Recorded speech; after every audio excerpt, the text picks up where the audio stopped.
Hello students. So today we are going to start a topic from class 12th botany, that is principles of inheritance and variation. इसमें हम जो topic पढ़ने वाले हैं that is chromosomal theory of inheritance. So let's get started. तो हम देखेंगे chromosomal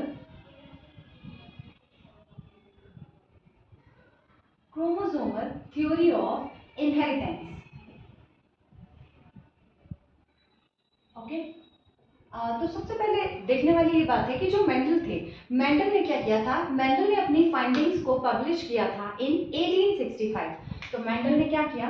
Mendel published his findings. तो Mendel published his findings in 1865. तो मेंडल ने अपनी फाइंडिंग को 1865 में पब्लिश किया था, बट उनका जो वर्क था उसको रिकॉग्निशन नहीं मिला. तो his work was not recognised. तो his work, just a sec, तो his work did not get any recognition.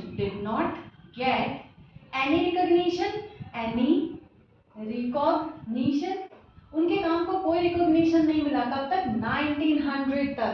तो 1900 तक मेंडल का जो वर्क था उसको कोई रिकॉग्निशन नहीं मिला. उसके बाद जो मेंडल का वर्क था वो रीडिस्कवर हुआ. लाइक 3 अलग अलग साइंटिस्ट ने अलग अलग जगह पर मेंडल के वर्क को अगेन रीडिस्कवर किया. तो now we will see the rediscovery of Mendel's work. तो हम देखेंगे कि मेंडल के वर्क की रीडिस्कवरी कैसे हुई. तो रीडिस्कवरी ऑफ मेंडल्स वर्क. ठीक है, तो मेंडल्स के वर्क की रीडिस्कवरी हुई. अब ये जो रीडिस्कवरी थी ये किसने की थी? तो there were 3 scientist who were responsible for this rediscovery. कौन से थे वो 3 साइंटिस्ट? तो फर्स्ट इज ह्यूगो डिवारिस. तो he was Hugo de Vries. Okay, the next one is Carl Correns. Then the third one is von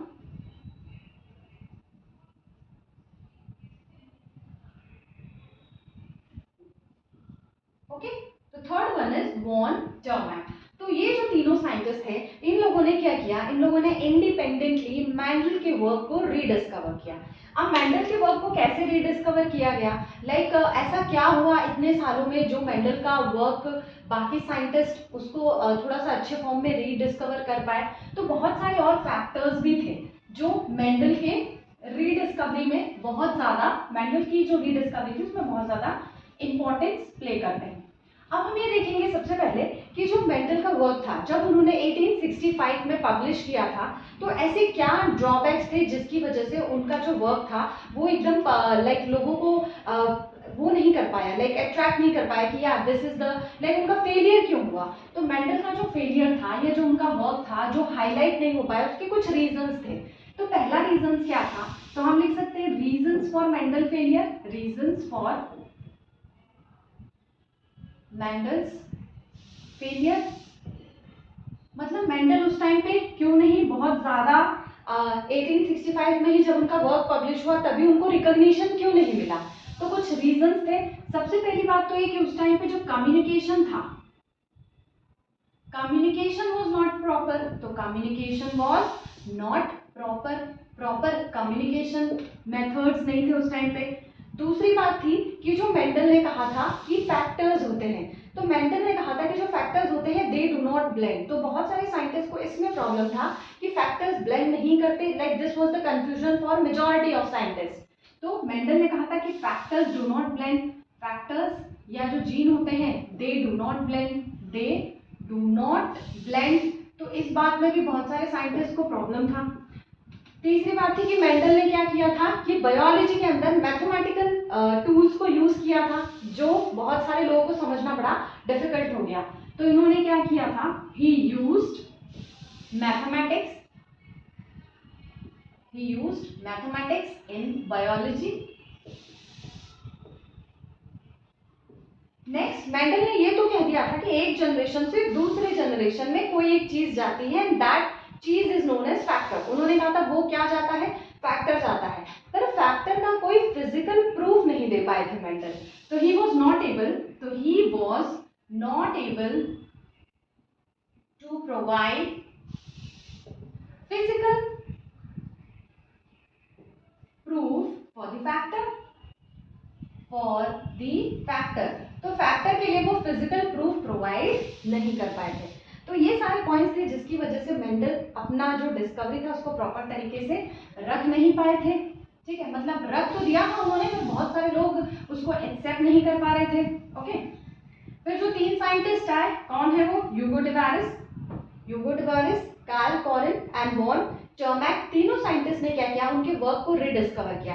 अब उनके work को वो रिडिस्कवर क्यों कर पाए? तो उसके लिए भी कुछ पॉइंट्स है, लाइक कुछ फैक्टर्स थे जिन्होंने सपोर्ट किया और उस वजह से वो साइंटिस्ट लोग क्या कर पाए? मेंडल के वर्क को रिडिस्कवर कर पाए। तो सबसे पहला पॉइंट है कि तब तक क्या हो गया था? एडवांसमेंट हो गई थी। एडवांसमेंट इन माइक्रोस्कोपी, मतलब माइक्रोस्कोप में बहुत ज्यादा एडवांसमेंट आ चुका था। डिस्कवरी हो चुकी थी, तो डिस्कवरी ऑफ क्रोमोसोम की डिस्कवरी हो चुकी थी। नेक्स्ट ये था कि एक साइंटिस्ट थे, कौन थे वो? Walter Sutton and Theodor Boveri. ठीक है, ये साइंटिस्ट लोग भी आगे थे। ठीक है, और इन लोगों ने भी क्या किया था? कुछ ना कुछ इंफॉर्मेशन प्रोवाइड की थी। इसके पहले एक चीज और हुई थी कि 1902 में हमें किसके बारे में पता चल गया था? हमें पता चल गया था क्रोमोसोमल मूवमेंट इन मियोसिस। हमें ये पता चल गया था कि मियोसिस के अंदर क्या होता है? क्रोमोसोम का मूवमेंट भी होता है। फिर जो Walter Sutton and Theodor Boveri आए, इन्होंने क्या बताया? इन्होंने बताया कि जो क्रोमोसोम का बिहेवियर होता है, तो इन्होंने बताया कि जो बिहेवियर होता है, behaviour of chromosome is parallel to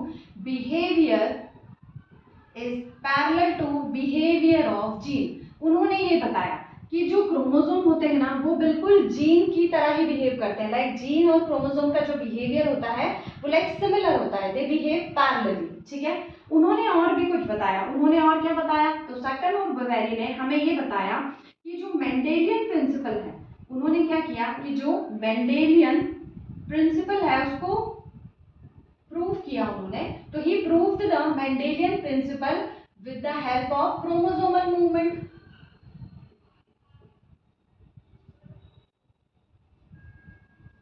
ठीक है, तो उन्होंने मेंडेलियन प्रिंसिपल को क्रोमोसोमल मूवमेंट से प्रूव किया।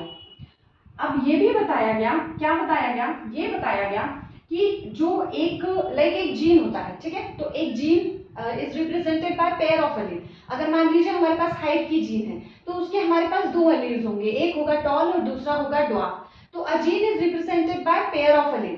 तो pair of allele of a gene, ठीक है, तो जो पेयर होते हैं, ओके, तो हम लिखेंगे pair of allele of a gene. Pair of allele of a gene कहाँ पे होता है? Is present on homologous site of homologous chromosome।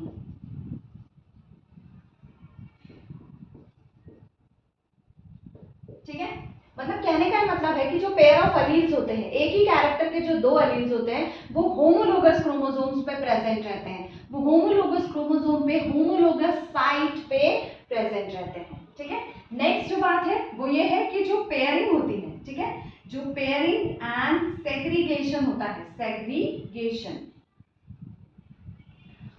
अगर मान लो 2 क्रोमोसोम है तो उनकी पेयरिंग हो रही है या उनका सेग्रीगेशन हो रहा है, तो ये माना जाएगा कि अगर 2 क्रोमोसोम की पेयरिंग हो रही है या उनका सेग्रीगेशन हो रहा है, तो जीन्स की भी पेयरिंग हो रही है और जीन्स का भी सेग्रीगेशन हो रहा है, या हम कहें फैक्टर्स की भी पेयरिंग हो रही है और फैक्टर्स का भी सेग्रीगेशन हो रहा है। तो pairing and segregation of chromosome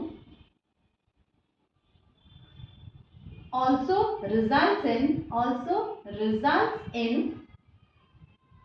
pairing and segregation of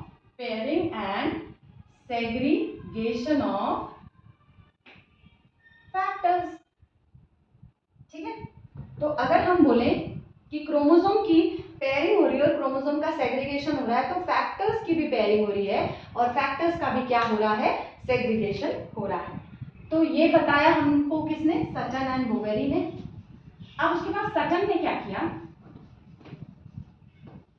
हम यहाँ पे देखेंगे, जरा ध्यान देंगे। उसके बाद जो सटन थे उन्होंने क्या किया, ओके, सटन ने क्या किया, ही यूनाइटेड द नॉलेज, ठीक है, Sutton united the knowledge of chromosomal behaviour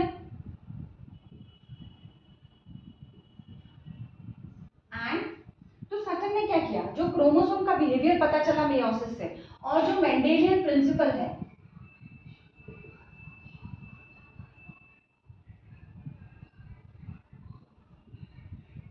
दोनों के नॉलेज को जोड़ दिया। तो Sutton united the knowledge of chromosomal behaviour and Mendelian principle and presented, और उन्होंने क्या किया, दोनों को जोड़ के ही presented chromosomal theory of inheritance,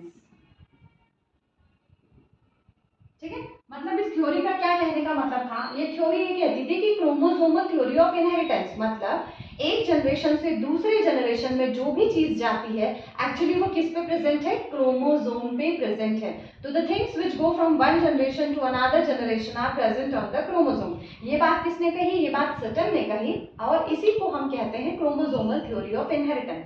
अब ये जो क्रोमोसोमल थ्योरी ऑफ इनहेरिटेंस है, इसका एक्सपेरिमेंटल वेरिफिकेशन दिया था टीएच मॉर्गन ने। तो that we will see in the next class. Thank you so much.